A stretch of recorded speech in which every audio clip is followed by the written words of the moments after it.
Bueno, estamos en directo en Twitch. Esta es una nueva sesión del Club de Lectura Rural, una iniciativa coordinada por Justicia Alimentaria y que cuenta con el apoyo de la Diputación Provincial de Zaragoza. Hoy tenemos a Ismael Ferrer, que es una eminencia dentro de la gastronomía aragonesa, por un lado, pero también en todo el mundo, ¿no?, de la conservación de las variedades locales de semillas, porque Ismael hace algo que es lo que deberían hacer todos los hosteleros, todos los cocineros y todo el mundo en nuestras casas, ¿no? Que es dar prioridad a la hora de cocinar a las variedades locales y a las razas autóctonas. Lo que pasa es que ello conlleva el conocer muy bien toda la variedad que existe de razas autóctonas y de variedades locales, y eso es lo que Ismael trata de hacer, que es divulgar, ¿no? Dar a conocer cómo cocinar estas variedades y estas razas autóctonas. Buenas tardes, Ismael, muchas gracias por estar aquí. Buenas tardes, Lucía. Nada, un placer y gracias. Salud a todos. Bueno, hoy nos vas a presentar este libro, que es El arte de la gastronomía, de la cocina aragonesa, que es muy curioso, ¿no? Porque en realidad no es un libro que hayas escrito tú, sino que es un libro que has recuperado tú. ¿Por qué, no? ¿Por qué decides recuperar este libro? Bueno, mm, es una decisión que es una, yo siempre digo gracias a la vida, ¿no? Es una coincidencia el que yo fuera a trabajar a Caspe en el año 2003, abrir un ciclo de cocina. Curiosamente estaba en aquellos años recopilando toda la información que podía sobre gastronomía.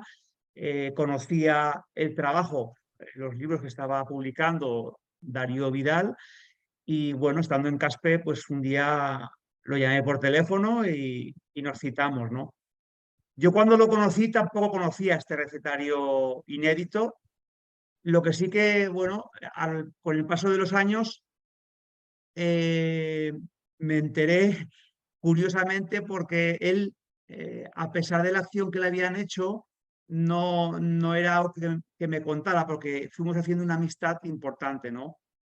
Lo curioso para mí fue que yo buscaba en el libro de la historia de gastronomía española, buscaba si había algún libro después de la Guerra Civil que se citara en esa obra sobre Aragón, y curiosamente no aparecía nada, ¿no? Y a mí me sorprendía bastante porque Aragón es un territorio muy extenso. A nivel español es la 10ª parte del territorio y es tan diverso, pues hay muchísimas cosas en Aragón, ¿no? Darío Vidal decía que en Aragón somos pocos, pero no poco. O sea, hay mucho por descubrir y por conocer, ¿no? Entonces yo seguía buscando a ver si podía haber alguna publicación o algún libro que era una pena que no estuviera en esa historia de la gastronomía española, que es un libro muy interesante y que publicó Martínez Llopis. Y bueno, lo curioso es que en mi búsqueda, pues un día aparece en un libro de Darío, Flor de Cardo Azul, y en el libro de cocina aragonesa publicado por Ediciones Oroel, la misma receta, ¿no? Yo cuando vi esa coincidencia, dije, aquí algo pasa, ¿no? Y en una reunión con Darío le dije, me tienes que aclarar esto, ¿qué significa, no? Y ahí me dijo, esto fue un montaje. Y digo, explícame qué es eso de montaje. Bueno, él me explicó que él había hecho en los años 70, que lo que recojo en el libro, había hecho una prospección de recetas a nivel de todo Aragón, porque él en aquel momento trabajaba de periodista para La Vanguardia en Barcelona, y él veía, Darío era un adelantado a su tiempo. Él veía que todo ese saber culinario, esa gastronomía tradicional, local, todo ese conocimiento rural de recetas, de variedades, se perdía, ¿no? Entonces hizo un trabajo fantástico, porque claro, en aquellos años, años 70, cuando él empezó, estuvo del 72 al 75, que es donde el grueso más grande de su recopilación de recetas. Fíjate, no había ni las carreteras ni había los medios que había ahora, ¿no? Y él se organizaba con los hijos que tenía pequeños y los fines de semana los dedicaba a salir de Barcelona y hacer viajes de 6, 7, 8 horas para ir a zonas de Aragón, llamando con un teléfono público o con gabinas, ya sabéis, los teléfonos de las casas, porque en muchos pueblos tampoco había teléfonos particulares. Y la verdad que bueno, fue un trabajo, para mí es un trabajo memorable, ¿no? Y bueno, lo que hice yo cuando lo conocí, dije, esto, si me permites, quiero sacarlo en la luz. Dice, yo te dejo los facsímiles y tú haz lo que quieras. Bueno, tristemente falleció en el 2020, en plena pandemia, y cuando él falleció, pues yo hablé con la familia y les pedí de poder sacarlo, poder sacarlo. Para mí la obra, como para Aragonés, ¿no? ¿Qué es lo que hay ahí de trascendencia? Pues que marca un antes y un después. Digamos, lo que era la cocina antes de la globalización, ¿no? Los últimos años de lo que es la cocina, cocina sostenible, que ahora estamos poniendo esa nueva palabra, pero era la cocina sostenible, la cocina de mercado, la cocina local, y ahí te está diciendo qué es cómo cocinaban y con qué medios. ¿Cuáles eran los medios? Era la cocina de los pueblos cercanos, la ganadería que había, la huerta que había, porque era un periodo donde se estaba floreciendo todo el tema de la industria, digamos, de frío, ¿no? Porque aparecían las cámaras, los refrigeradores en aquel momento, todo lo que sería el acero inoxidable, o sea, eh, era la cocina que se había hecho durante generaciones. Y aquí vemos un recetario que es tal como lo tomó él, que además veréis que en el libro él cita el nombre y apellidos de la persona que donó la receta, o sea, para darle esa impronta, ¿no? Esa importancia, ¿no? Y luego cita el pueblo y la provincia, con lo cual es un libro muy nominativo, ¿no? Porque mucha gente va a poder ver a familiares o a conocidos, pues mira, esta persona era un cocinero o era un ranchero o era una guisandera, que era como se llamaba en aquella época, ¿no? Las personas que se dedicaban, había restaurantes, no tantos como ahora, pero había mucha gente que se dedicaba a, por ejemplo, las mujeres iban a casas a hacer la comunión o un bautizo, que eran las guisanderas, o los rancheros que hacían comida pues, para grupos o gente que se juntaba, ¿no?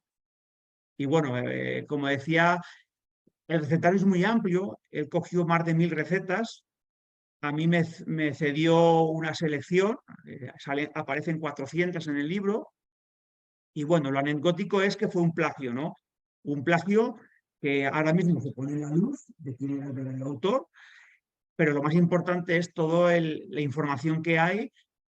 Por ejemplo, me viene el tema de los chilindrones, ¿no? Todo el mundo conoce que el chilindrón es una elaboración tradicional aragonesa, también navarra, y hay uno de los elementos que es el pimiento en esa elaboración, que es el pimiento chilindronero. Y yo he estado buscando, porque él me juró muchas veces, dice, te aseguro que había un pimiento con una variedad que era pimiento de chilindrón, que era el que se utilizaba para hacer la salsa del chilindrón.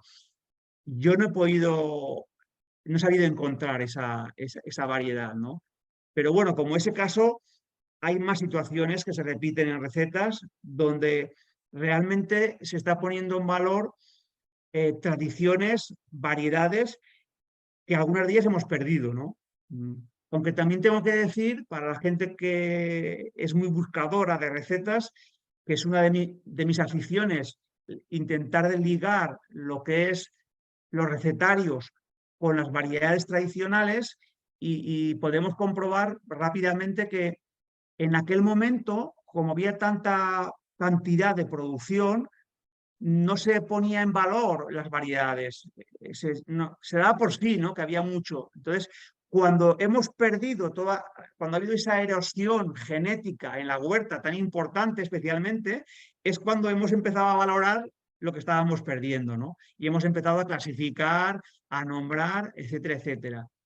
Pero bueno, en el libro aparecen situaciones como por ejemplo el pavo oscense, ¿no? Hay una raza reconocida y el pavo, por ejemplo, aparece el pavo con trufas, que de hecho en el libro de Celedonio, que habla de las ferias tradicionales y las fiestas tradicionales, habla que en Navidad había una fiesta antes de Navidad donde la gente se juntaban sobre todo para ir a comprar el pavo de Navidad, y que era un pavo pequeño. Y esta receta aparece que la dona una mujer, eh, creo que es Teresa Alfaro, de apellido es Alfaro seguro, y habla de este plato, con lo cual estamos reivindicando un plato tradicional aragonés con una raza que es el pavo oscense, ¿no?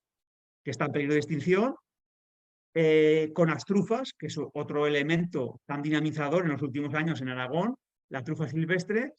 O sea, otro hecho más, ¿no? de una tradición, y que hoy en día, pues, si no se pone de manifiesto y se conserva esto, estamos perdiendo la identidad y singularidad de nuestro territorio. O sea que, bueno, hay mucho por ver, pero bueno, sería un poco la introducción, para situarnos.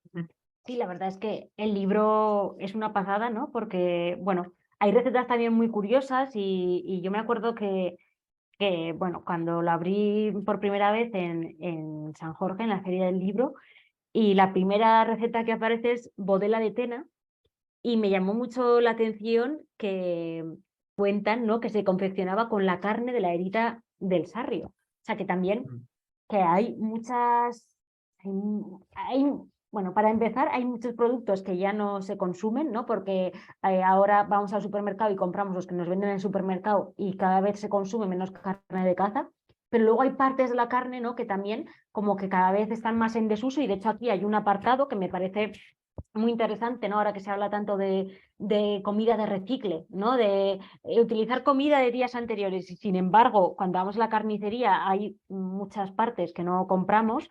Aquí en el recetario hay ahora no lo encontraré, pero he visto que había en algún sitio los despojos, ¿no? Que son partes que ya no se utilizan, ¿no? Pero claro, en un contexto como el que estamos de emergencia climática, aquí tenemos, bueno, un buen cajón desastre, ¿no? Donde empezar a recuperar recetas. Tiene un capítulo, como bien dices, el de despojos, muy interesante, ¿no? Con todos los menudos y todas las vísceras de los animales. Y luego también, si me permites, creo que hay un capítulo que es el tema de la carne, pero sobre todo, aparte de la carne de los animales, digamos, domésticos, que son los animales de lo que es el conejo, o la gallina, o la perdiz, sobre todo la carne de ovino. En Aragón, la- esto es una realidad y es algo que tenemos que reflexionar muy grande. La carne de ovino era un puntal, igual que la legumbre, en el día a día, en lo cotidiano, sobre todo en los pueblos. Bueno, tú conoces, Lucía, realidad, el oficio de pastor está en una situación muy grave. La cabaña de ganado ovino se ha reducido, yo creo que hasta de 4 partes, si queda una ya sería mucho, ¿no?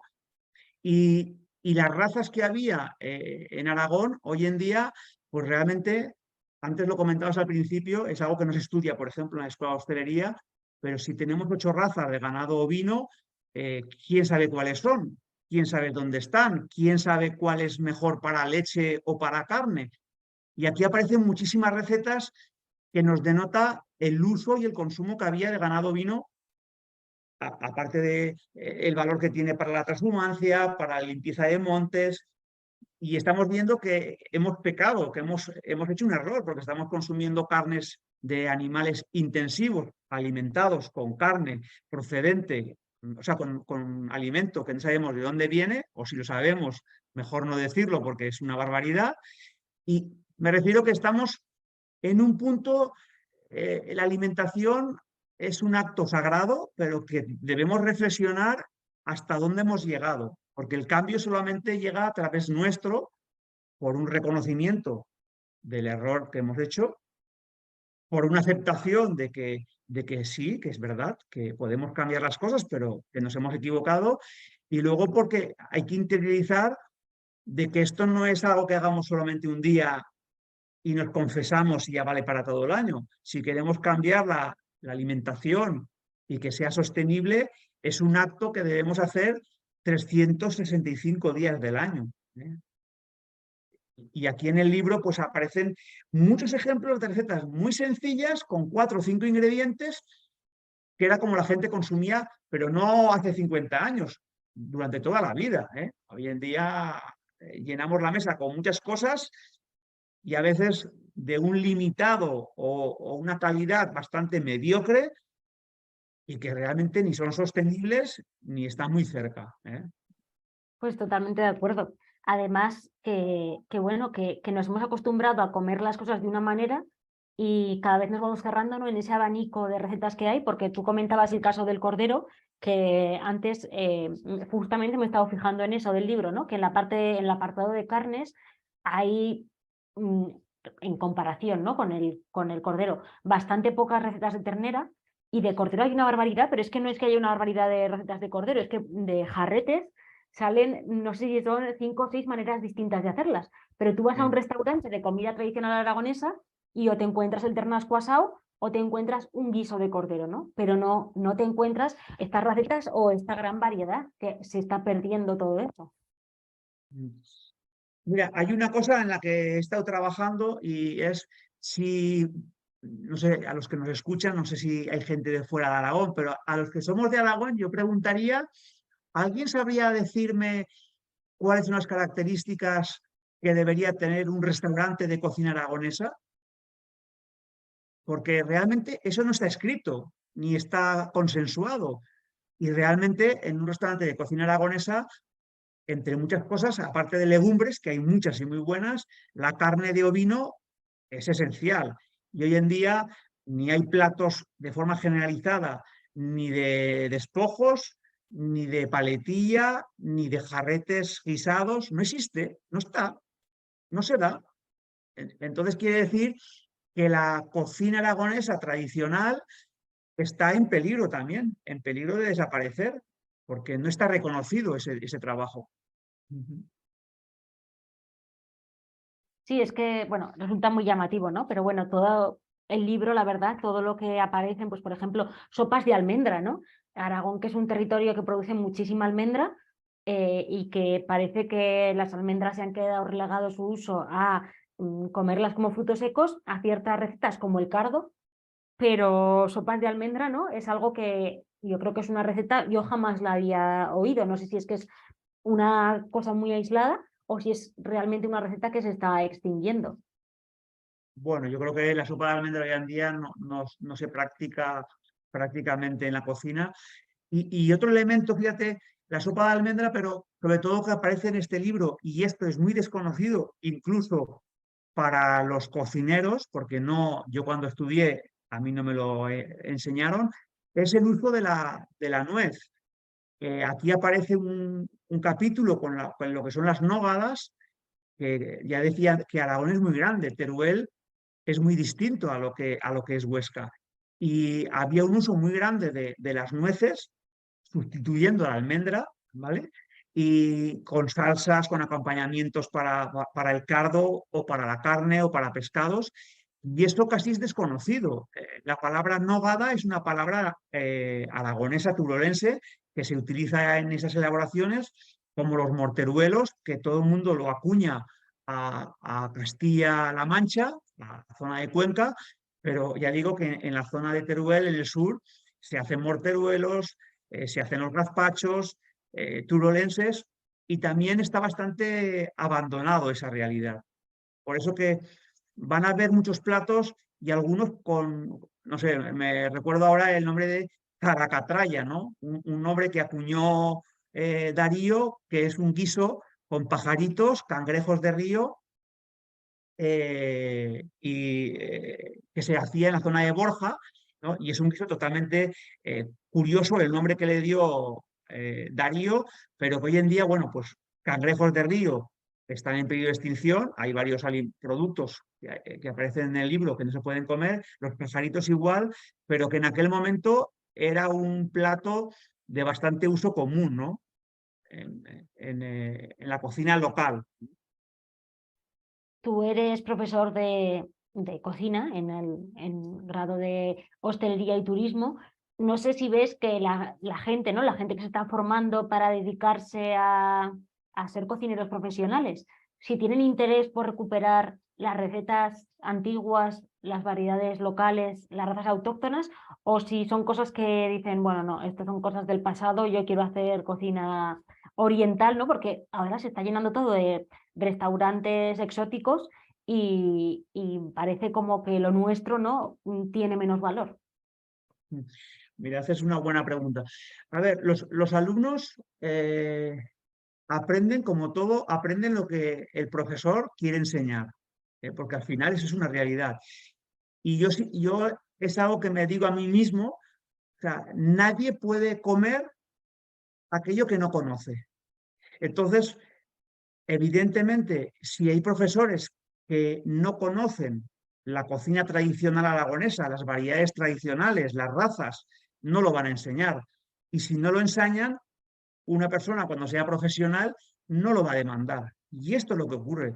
En el caso, por ejemplo, de Aragón, como ahora estoy en Cantabria, si tú coges un libro de un grado medio, grado superior, y en muchos capítulos el tema de carnes, de legumbres, Aragón no existe, o Cantabria, no hay. Y yo digo, pero Aragón no habrá legumbres interesantes para nombrar y no aparece. Entonces, claro, si no aparece, no se consumen, no se demandan, los productores tienen los días contados, porque esa es una situación que no es circular, no se puede demandar aquello que no se conoce. Y al final estamos perdiendo identidad, singularidad, estamos perdiendo lo que es la gastronomía de verdad. Y luego también hay un afán en muchos profesionales en comer, en probar todo aquello de cuanto más lejos mejor y cuanto más extraño mejor. Y para mí eso es un error porque además había una frase, ¿no? Que allá donde fueras haz lo que vieres y que viajen las personas pero no los alimentos. Y lo que estamos haciendo con la globalización es que los alimentos estén dando vueltas y vueltas por el planeta Tierra. Eso es un error y lo estamos viendo actualmente. O sea que comer sushi en Aragón, yo cuando veo en Aragón o en España, pues está muy bien, pero bueno, si me pones un día como algo anecdótico, pero que haya restaurantes que vivan ofreciendo comida de este tipo en España, yo no me imagino un restaurante de cocina tradicional aragonesa en Japón. Nadie lo ve, ¿no? Pues eso es lo mismo. Entonces se crean modas que benefician a unos pocos, que tienen una trascendencia muy importante y que hacen un daño terrible al mantenimiento de la sostenibilidad y de la alimentación local. Por eso que cada acto que hacemos, y más en una cocina, es sagrado. No, todo tiene consecuencias. Y en estos años se ha descuidado mucho. En materia alimentaria, bueno, ya sabemos la realidad que hay, ¿no? Las huertas están abandonadas. Estamos en un momento que será muy difícil poder recuperar en toda su extensión. Yo, fíjate, estos días estoy hablando de recuperar el oficio de hortelano, de horticultor, porque no hay alumnos que quieran estudiar horticultura, la huerta. Entonces, si no hay gente que quiere saber cómo se cultivan los alimentos de la huerta, todo se produce en Almería o fuera de España. Esta es la realidad, porque no es importante, porque no es glamuroso ser hortelano. Y es todo lo contrario. Si no hay gente que produce en el campo local, nos estamos tirando tierra a nosotros mismos. Y estoy intentando hacer una colaboración para recuperar variedades tradicionales donde estoy trabajando ahora, que las puedan cultivar alumnos, que se puedan cultivar para que el día de mañana pueda establecer sinergias entre cocineros y productores. Hombre, es una iniciativa preciosa, ¿no? Y muy necesaria porque, como tú dices, es que no hay gente que quiera aprender cómo se trabaja la tierra y luego la gente que lo aprende o que se dedica a la agricultura cada vez tiene menos interés en las variedades locales y, como tú dices, también ese interés es cada vez menor entre la gente que se dedica a la cocina. Yo entiendo que igual tienes un poco la sensación, ¿no? De que predicas un poco en un lugar hostil, pero es verdad que haces una labor maravillosa y entre toda esa labor que haces, porque hay muchísimas cosas, está tu blog, La alimentación del presente, que voy a intentar compartir pantalla para que la gente que nos está viendo pueda verla. A ver si me deja esto. ¿Vale? Estoy aquí compartiendo, no sé si tú ves la Sí, pantalla, se ve, Ismael. se ve. Bueno, este es tu blog, Alimentación del Presente, y aquí a mí algo que me parece maravilloso es que yo creo que todas las semanas o con una periodicidad muy alta, tú publicas recetas que vas recopilando, ¿no? Por distintos lugares de donde vas pasando, no solamente de Aragón, también de Cantabria. Y bueno, la gente se puede suscribir a tu newsletter, aquí tenemos publicidad del libro. Tienes otro libro que se llama Monumentos del Reino Vegetal del Pirineo Central, que también es otra joya, ¿no? Otra maravilla. Y, y bueno, mira, aquí tenemos, por ejemplo, la última que has publicado, que es Cacahuete de Bayobar. A mí me parece maravilloso, ¿no? O sea, es un tesoro, es un regalo que haces a la sociedad en general, que cualquier persona de manera gratuita, cualquier persona con acceso a Internet, puede encontrar un montón de recetas de todo tipo, o sea, de vegetales, de carne, de lo que quieran, todo con variedades locales, ¿no?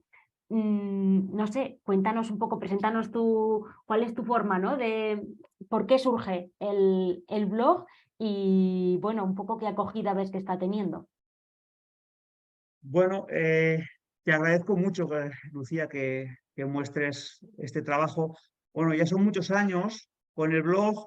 eh, Recuerdo cuando empecé, ¿no? Me decían que compañeros, ¿no? Que eso era un disparate, ¿no? Que no tenía razón de ser.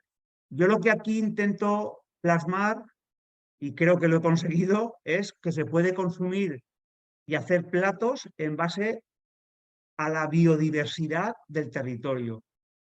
Eh, el otro día cuando presentaba el libro aquí en Santander me preguntaban, ¿y tú qué haces cuando vas a los pueblos? Porque la biodiversidad, digo, pues igual que voy a ver una iglesia, voy a ver una huerta, porque me encanta ver huertas y si puedo comprar y conocer un alimento tradicional, pues compro ese producto. Y luego al final hago una entrevista y me intereso por ese producto y por hacer una receta que tenga ligazón estrecha con el territorio. Y es lo que hago aquí, aparte de algunos artículos de opinión, pues hacer elaboraciones con variedades tradicionales que nos hemos de dar cuenta que nosotros estamos de paso, que vamos a vivir 50, 80, 100, ojalá sean ciento y pico años, pero que son alimentos que algunos llevan siglos en el territorio y que solo por el interés de la agroindustria ha habido una erosión tan grande que lo que hablábamos antes en la huerta, si no se guardan y se mantienen esas variedades en las casas, todos somos los mejores clientes de las grandes empresas, lo que son grandes mercados, ¿no?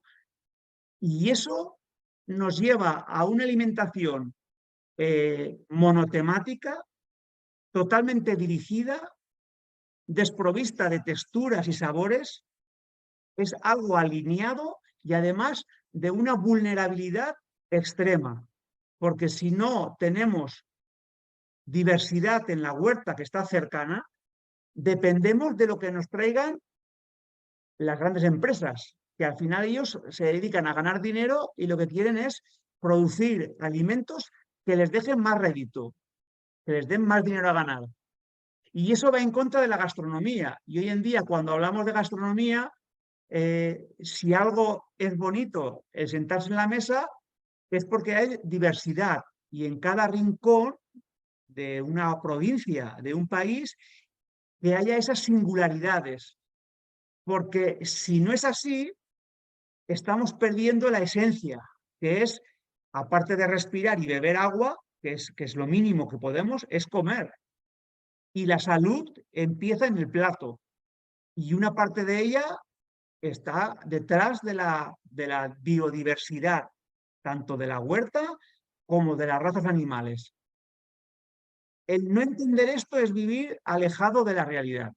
Entonces, bueno, pues yo intento poner platos sencillos, hacer cocina sencilla que sea accesible a todo el mundo, pero y abrir los ojos, ¿no? Abrir los ojos a que es posible, que podemos viajar y podemos, digamos, retroalimentar a productores comprándoles su excedente, su pequeño excedente, pues de carne, de hortalizas, de legumbres, etcétera.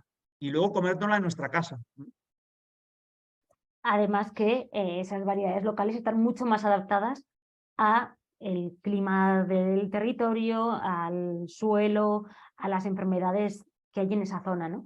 Hace poco, hace un mes, pasaba por aquí Alberto Uría, que es un apicultor asturiano que ha publicado un libro que se llama El país del avelleiro, y él en el libro dice una cosa que a mí me parece muy bonita y que es muy real, ¿no? Y que refleja muy bien esto que tú comentabas, que, bueno, él invitaba a que la gente, en su libro invita a que la gente cuando viaja se lleve un tarro de miel, porque la miel en cada lugar, igual que pasa con las variedades locales, es distinta, porque en cada lugar hay unas flores diferentes y entonces esa miel tiene un sabor distinto, ¿no? Y él decía que la mejor manera de conocer un territorio y de saborearlo es consumiendo la miel que hay allí. Es verdad que a día de hoy es más fácil encontrar miel de un territorio que quizás variedades de legumbres, porque ni siquiera aquí es fácil encontrar las variedades de aquí para la gente que vive en la zona, ¿no? Salvo por iniciativas pues como puede ser Cielos de Ascara, ¿no? Que recupera, por ejemplo, el boliche de Embún, que es muy conocido. O sea, dentro de las legumbres que hay en Aragón, quizás la más conocida sea el boliche de Embún, pero es verdad que es complicado, ¿no? Que la gente, bueno, que conozca las variedades locales y sobre todo encontrarlas, ¿no? Porque como tú dices, estamos completamente absorbidos por la agroindustria y todo el mundo consumimos leche de la misma raza de vaca, garbanzos que vienen en muchos casos de Estados Unidos, de variedades pues muy seleccionadas y estamos perdiendo lo nuestro. Nos queda muy poco rato y no sé si te animarías a presentarnos así muy brevemente el libro Monumentos del Reino Vegetal del Pirineo Central. Sí. Bueno, este libro, en él muestro 41 variedades vegetales. Eh, lo curioso para mí fue que cuando le puse el título me decían, ¿estás seguro que monumentos? Y digo, para mí sí. Yo cuando voy a un pueblo, el monumento más sagrado es el que se puede comer. Y me encantan ver monumentos históricos, pero para mí una huerta es como un santuario, porque claro, bueno, le puse monumentos y yo creo que queda muy bien y la gente lo ha entendido muy bien. ¿Qué explico en este libro? Que estoy ahora trabajando con el de Teruel, estoy acabando el de Teruel. A través de 41 variedades intento plasmar, porque fue un trabajo que hice de ir recuperando las variedades tradicionales más significativas que yo entendía que hasta el año 19 habían llegado cultivándose, porque es importante que se está cultivando hasta ese momento, porque ya muchas personas del libro ya han fallecido y si se cultivan es porque eran buenas. Y luego también el poder mostrar a través de cada ficha, dar algún protagonismo a la persona. Evidentemente que ha podido haber más personas y las ha habido seguro, pero la persona que hasta ese momento estaba guardando algo que es inédito, singular, distinto, sabroso. Y bueno, pues allí aparece una foto de la semilla en cada ficha, una foto del producto que se consume, la de el responsable, ¿no? O la persona que ha custodiado esa variedad. Y luego, pues las fichas hablamos de un poco datos históricos, de las citas bibliográficas que he podido encontrar en libros de cocina, que como decía antes, es difícil en algunos alimentos, se habla de que es bueno, pero luego eso extrapolarlo y encontrarlo en libros de gastronomía no es tan fácil, ¿eh? Pero bueno, hice todo lo que pude, no sé, en torno a 60, 70 libros estuve escudriñando para ver si citaban en algún momento. Esta es la cebolla de la cebolla porrona o cebollón de Torres, de Alcanadre, que es una cebolla que tiene la forma como de un balón de rugby, porque eran cebollas de kilo y pico de tamaño. Es una cebolla espectacular. Yo he probado, pero todavía no hemos conseguido porque está muy hibridada y ahora pica. Es una cebolla dulce, con un casco muy grueso, con mucha agua, que se consumía en verano, se recogía en el mes de agosto Y era la típica cebolla para comer una ensalada con tomate, con aceite, con aceitunas. Fijaros hasta qué punto era importante esta cebolla, que en la zona en la localidad donde se daba, había pueblos cercanos que arrendaban 100 metros de tierra, 200, 500, para cultivar sus cebollas, para que veamos el valor que tenía esta cebolla. Digamos, desde el punto de vista gastronómico, sensorial, palatal, digamos, el acervo cultural que había por decir, tengo un trocito de tierra porque no era lo mismo huerta de Alcanabre que cultivarlas en Sariñena.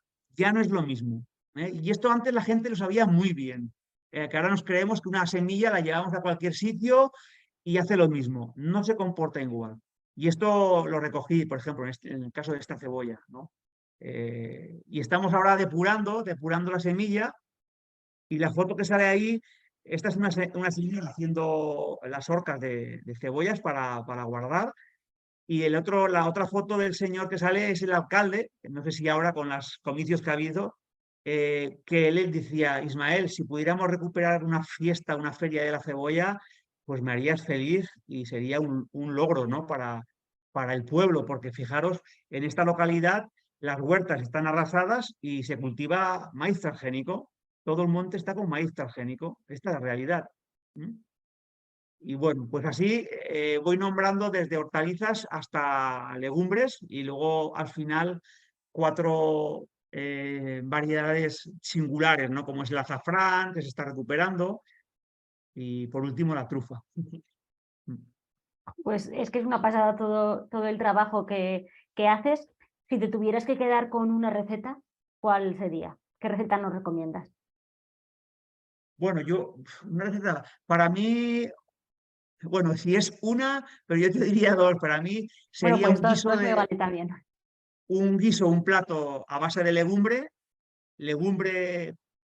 con poca guarnición, legumbre, una buena legumbre que puede ser un boliche, puede ser una judía desgranadera, cualquiera, ¿no?